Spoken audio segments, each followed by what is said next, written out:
नमस्कार, मैं अतुल वर्मा एक बार फिर से स्वागत करता हूं। आज बाजारों में आपने एक अच्छे उछाल के बाद एक भयंकर गिरावट देखी है। इस वीडियो में हम बात करेंगे कि आखिर क्या कारण था जो इतना बढ़िया गैप अप के बाद जीएसटी की इतनी अच्छी खबर के बाद बहुत जल्दी उसको यूं कहिए अप्लाई किया जा रहा है, बहुत जल्दी लागू हो रहा है। इन सभी चीजों के बावजूद भी मार्केट इस तरह से क्यों गिरा, क्या लेवल सब महत्वपूर्ण है, क्या महत्वपूर्ण लेवलों से ये गिरा है, हर एक बात की हम चर्चा करेंगे। बहुत सारी खबरें इसमें चर्चा करेंगे, लेकिन अगर आप चैनल पे पहली बार हैं तो सब्सक्राइब जरूर कीजिएगा।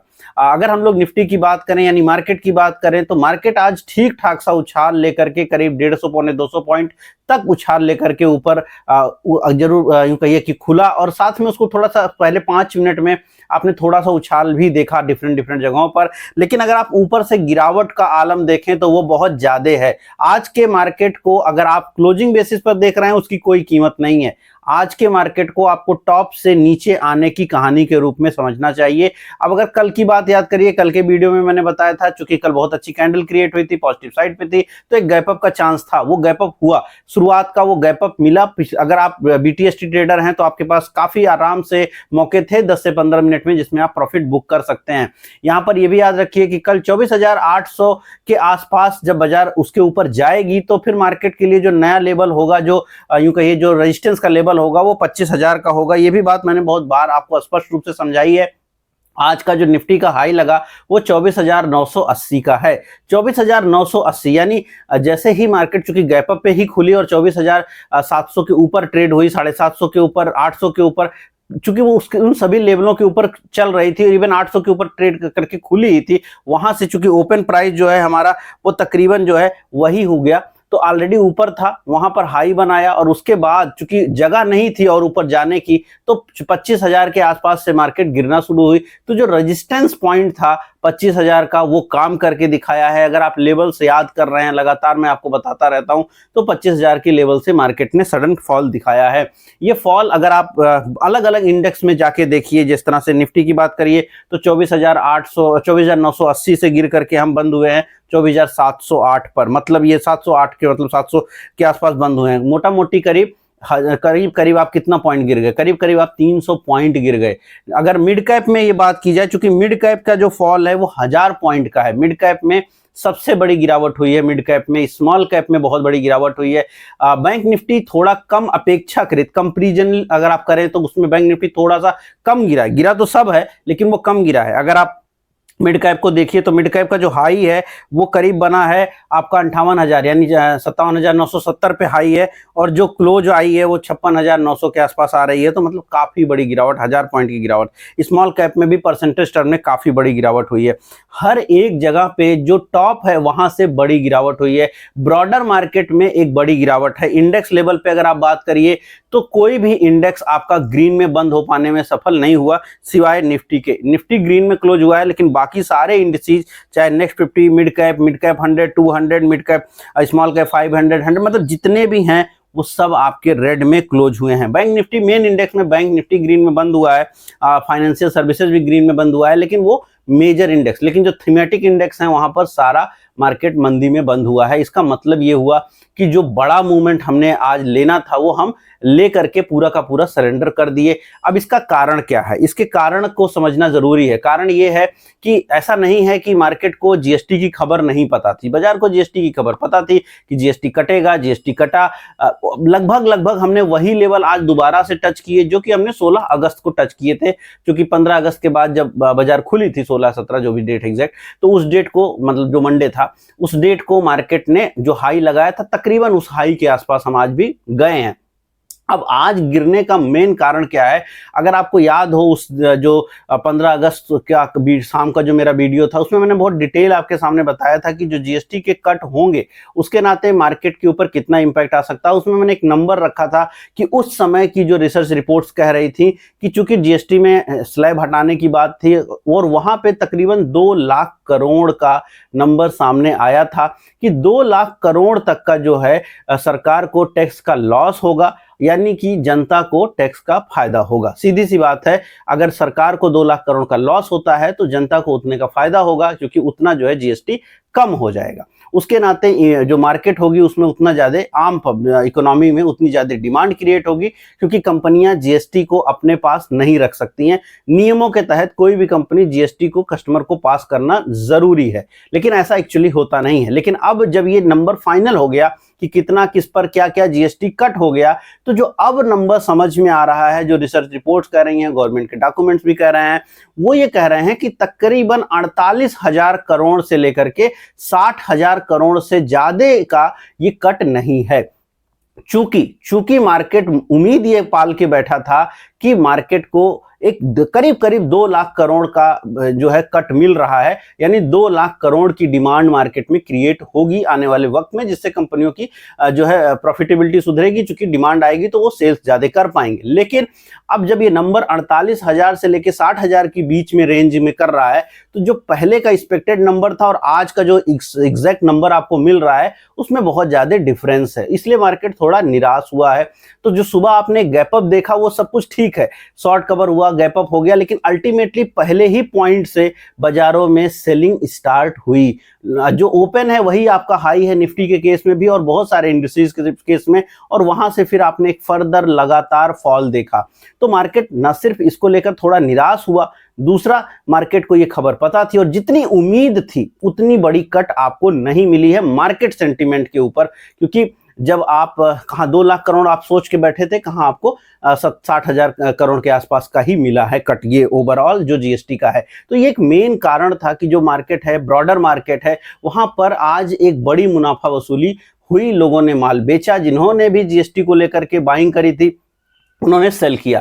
जो सेल ऑन न्यूज की कहानी होती है कि buy on rumour sell on news, तो बाई ऑन र्यूमर जिन्होंने भी किया था, आज चूंकि वो न्यूज आ गई तो उन्होंने उसको सेल कर दिया, और ठीक है उसमें एक ठीक ठाक सा प्रॉफिट सभी का बना है। लेकिन अगर आप इंडेक्स का बात करिए तो अगर आप लेबल्स रटते नहीं हैं, यानी आप रोज नहीं ध्यान से सुन रहे हैं मेरी बात, तो आपको वो दिक्कत है। लेकिन हाँ, अगर आप सुन रहे हैं तो 25,000 के आसपास आप खरीदेंगे नहीं। तो पहली चीज है कि सही लेबल, सही जानकारी, सही चार्ट अगर आप देख रहे हैं तो आप सही फैसला ले पाते हैं।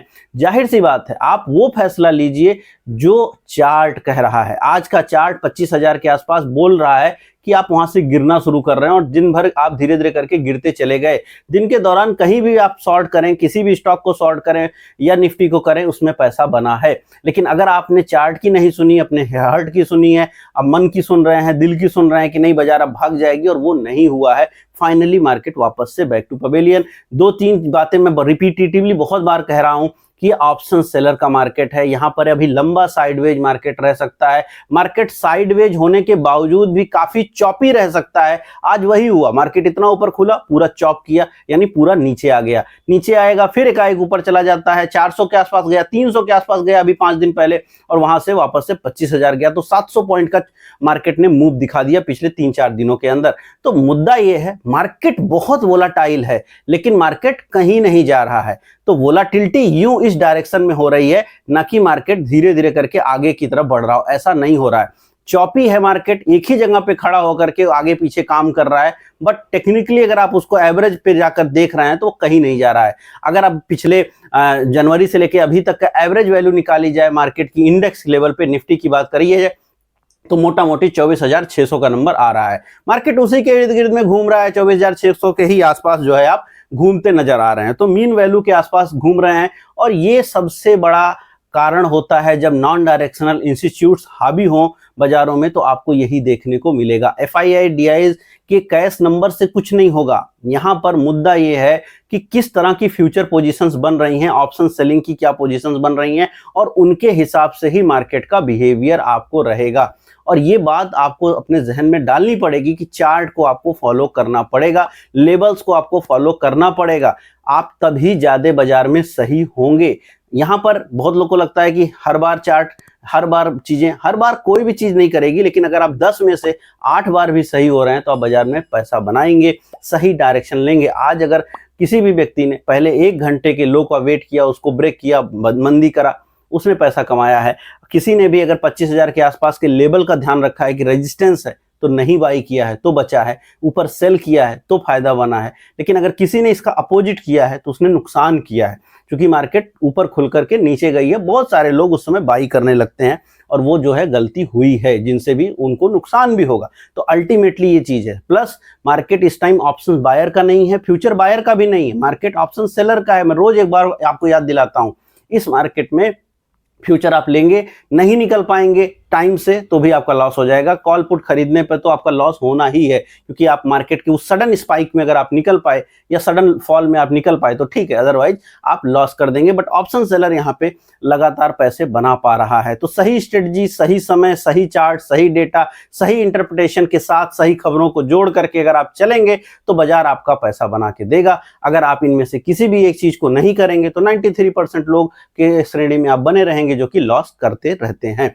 मैं जनरली कोशिश यही करता हूं अपने वीडियोस में कि हर एक बात आपके सामने बहुत स्पष्ट रूप से रख पाऊं, बहुत अच्छे से डिटेल करके समझा पाऊं और उससे नाते आपको बेनिफिट बने, आप उन चीज़ों को ध्यान से याद कर पाएं, उनको समझ पाएं और उससे आपका बेनिफिट होता है। खैर, अब अगर हम लोग थोड़ा और इसको स्टॉक वाइज समझें तो देखिए, स्टॉक वाइज कुछ खास आज करने का जैसा नहीं है। मार्केट ने चूंकि एक तरफा गिरावट दिखाई, एडवांस डिक्लाइन की बात करिए, तकरीबन 1800 स्टॉक्स में गिरावट रही, वहीं पे 1200 स्टॉक में तेजी रही। लेकिन ये तेजी नहीं है, क्योंकि सुबह का समय अगर आप एडवांस डिक्लाइन देखेंगे तो उस समय करीब 2500 2500 के आसपास स्टॉक में ग्रीनरी थी, वो घटते घटते 1800 आ गई। तो 700 स्टॉक और जो है फॉल के श्रेणी में चले गए हैं इस पीरियड में, मतलब दिन के दौरान। तो आप इन नंबरों से आज की मार्केट को नहीं समझ सकते हैं। आज की मार्केट बिल्कुल अलग रही है। हाँ, लीड किया है फॉल को जो इंश्योरेंस कंपनियां हैं, क्योंकि उनको जो है जो टैक्स क्रेडिट का फायदा है वो नहीं मिलेगा, तो वो वहाँ पे फॉल का जो लीड रहा है वही रहे हैं। सारे के सारे इंश्योरेंस कंपनियों ने वो फॉल ज़्यादा दिखाया है। अलग अलग जो सेगमेंट बांटा गया है कि किसी में कुछ प्रॉफिट है, किसी में किसी कारण से थोड़ी सी रोक लगाई गई है, तो उन सभी कंपनियों के ऊपर इम्पैक्ट रहा है। लेकिन मुनाफा वसूली आप मेजरली सभी स्टॉक्स में आपने देखा है, कोई भी ऐसा स्टॉक कम ही है जो डे हाई पे बंद हुआ। ज़्यादातर स्टॉक ऐसे हैं जो डे लो की तरफ जाकर के बंद हुए हैं, और ये मार्केट की थोड़ी सी इनहेरेंट कमजोरी को भी दिखाता है। अब यहाँ से मार्केट जाहिर सी बात है कि अमेरिका की तरफ रुख करेगा। वहाँ क्या आता है, फेड का रेट कट होने पर भी वापस से थोड़ा सेंटीमेंटल मार्केट ऊपर जा सकता है, लेकिन उसके बाद फिर वही कहानी होगी कि जब तक मार्केट के लिए सही बूस्ट नहीं मिलेगा, क्योंकि इकोनॉमी में डिमांड आएगी। ठीक है, अभी 48,000 करोड़ या 60,000 करोड़ रुपए की सरकार ने काम कर दिया, डिमांड आनी चाहिए, लेकिन क्या कंपनियां पूरा पास कर देंगी? 6 महीने बाद जब आप जाके देखेंगे तो शायद आपको नहीं नजर आएगा कि कंपनियों ने पास किया। कंपनी शुरुआत में पास कर देंगी, अक्टूबर नवंबर के समय आपको भाव थोड़े घटते दिखेंगे, फिर वही होगा जनवरी फरवरी मार्च के बाद थोड़ा थोड़ा एमआरपी वो बढ़ा देंगे, और जो जीएसटी का बेनिफिट आपको सरकार देती है वो कंपनी लेके जाएगी। कोई भी कंपनी नाम लीजिए, 99% कंपनियों के ऊपर कभी ना कभी जीएसटी के चोरी के हिसाब से, यानी जो है मैनिपुलेशन के हिसाब से उनके ऊपर पेनाल्टी लगती रही है। 20 करोड़ का नुकसान होगा, 1 करोड़ का पेनाल्टी लग जाएगा, वो पे कर देंगे। ये हमेशा से होता रहा है, बहुत सारी कंपनियों के ऊपर रहा है। मतलब आप 99 नहीं भी बोलिए तो 90% कंपनियां तो उसमें जुर्माना देती रही हैं, सारी कंपनियां। और आप देखिए आज एफएमसीजी जो ऊपर से कितना गिरी हैं, एफएमसीजी कंपनियां गिरी हैं, इंडेक्स गिरा है, ऑटो गिरे हैं, सारे में जहां पर बड़ा मुनाफा बनने का चांस है उनमें भी आपने गिरावट देखी है। अब यहां से आगे क्या करना चाहिए, अगर हम लेवल की चर्चा करें आगे के लिए, चूंकि निफ्टी हमारी 24,734 पे क्लोज है, वापस से वही थ्रेशोल्ड लेवल, अब ऊपर 25,000 आपके लिए महत्वपूर्ण जोन है। उसके ऊपर जब तक आप नहीं जाते हैं रेजिस्टेंस बना रहेगा। नीचे के साइड में हमारे लिए 24,500 24,450 इंपॉर्टेंट जोन होगा। मोस्ट लाइकली कल हम इसी जोन में रह जाएंगे। अब ऊपर और नीचे के दोनों ही डायरेक्शंस आपको लेकर बैठना है। अगर आप 400 450 की रेंज में जाएंगे तो वहां से बाइंग आएगी। अगर वापस से आप 850 के आसपास जाएंगे, इवन 850 से 900 की रेंज में अगर आप वहां पहुंचेंगे तो वहां से सेलिंग आ जाएगी। चार्ट यही अभी भी बिहेव करवाएगा। सेम चीज बैंक निफ्टी के साथ भी है, किसी भी 700-800 पॉइंट के गैप अप के बाद आपको सेम स्थिति देखने को मिलेगी। तो मार्केट साइडवेज रहेगी मोस्ट लाइकली कल, और उसके बाद देखना पड़ेगा कि वीकेंड पे किस प्रकार की कुछ खबरें आ रही हैं, किस प्रकार से अमेरिका बिहेव कर रहा है, और उसके हिसाब से फिर हमारी बाजार आगे परफॉर्मेंस करती हुई दिखाई पड़ेंगी। तो कल के लिए लेवल आपके लिए इंपॉर्टेंट रहेंगे। ओवरऑल मार्केट साइडवेज है, तो कोई बहुत बड़ा इसमें ऐसा चीज नहीं हो रहा है कि कोई बहुत तेजी या कोई बहुत मंदी। लेकिन चूंकि आज जीएसटी की खबर कंप्लीट हो गई, वो काफी हद तक फैक्टर इन हो गई, अगले 1-2 दिन अगर आप साइडवेज रहिए और हो सकता है उसके बाद फिर कुछ और खबरें या कुछ और चीज़ों के आधार पर फिर आप आगे की तरफ बढ़ते हुए दिखाई पड़े। तो बहुत मंदी नहीं दिखती मगर बहुत तेज़ी भी नहीं दिखती। सच्चाई ये है कि मार्केट कहीं जाती हुई नहीं दिखती फिलहाल कुछ समय के लिए, और आपको लेवल्स चार्ट के आधार पर ही काम करना चाहिए। और इसीलिए मैं बार-बार कह रहा हूँ, चार्ट सीखिए, समझिए। और अगर आप चार्ट सीखना समझना चाहते हैं मेरे साथ, तो ज़रूर मेरे साथ जुड़िए। जो सोमवार से मेरी बैच स्टार्ट हो रही है चार्टिंग की है, जिसमें हम investing, swing trading, BTST, SIP, हर टाइप की चीज़ें, जो आप एसआईपी भी करते हैं तो बहुत सारी इन्वेस्टमेंट और स्विंग ट्रेडिंग की स्ट्रेटजीज आपके साथ शेयर करूंगा, चार्ट समझाऊंगा। इसमें कंप्लीटली हम इक्विटी के ऊपर काम करेंगे, एफएनओ सम्मिलित नहीं होगा। रात में मेरी क्लासेज होती हैं, रात में 9 से लेकर 10:30 हमारी क्लासेज होती हैं। हफ्ते में 2 से 3 दिन ही होती हैं। सभी क्लासेज की आपको रिकॉर्डिंग भी मिलती है। कोई भी और प्रश्न है तो जरूर पूछिए, उसको समझाएंगे आपको। व्यक्तिगत रूप से बहुत सारे आंसर मैं करता हूँ, तो कोई डरने घबराने की जरूरत नहीं है। अगर आप सीखना चाहते हैं, समझना चाहते हैं, तो जरूर मेरे साथ जुड़िए। व्हाट्सएप नंबर पर व्हाट्सएप कर दीजिए। मैं मिलूंगा कल आपको नई वीडियो में। अगर वीडियो पसंद आई तो लाइक जरूर कीजिएगा, शेयर जरूर कीजिएगा, कमेंट जरूर कीजिएगा। नमस्कार।